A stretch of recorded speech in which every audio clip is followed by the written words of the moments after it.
السلام عليكم ومرحبا بكم في فيديو جديد. اليوم غنشارك معكم دواء الكحة او دواء السعال. كتنفع من اول استعمال. تبعوا الفيديو الاخير باش تعرفوا عليها. كناخذوا 3 د الفصوص ديال الثوم، كنمعسوهم بهذه الحاله ديال الثومه، ولا دقوهم يجيو هكا مطحونين مزيان. وغادي نزيد عليهم 4 المعالق ديال زيت الزيتون،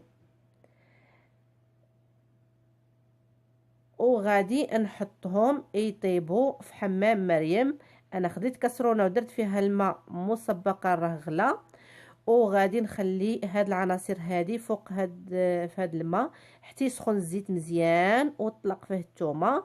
ديك الساعات غادي ننزلها ويخليها شويه تبرد واحد شويه، ويمكن لك تستعملها.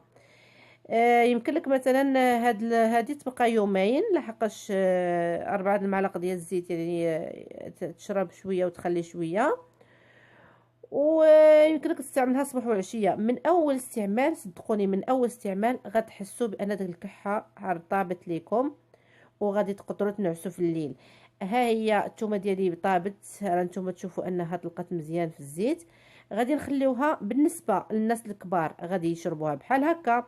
بالنسبه للدراري الصغار حيت ما يبغوش يشربوها ليكم، خليوها في واحد القريعه حتى تهبط الثومه الفوق لتحت ويطلع الزيت الفوق، وشربوهم ديك الزيت راه طلقه فيه الثومه مزيان. ها هي انا حطيتها في هذه القريعه، وغادي ناخذ ديك الزيت.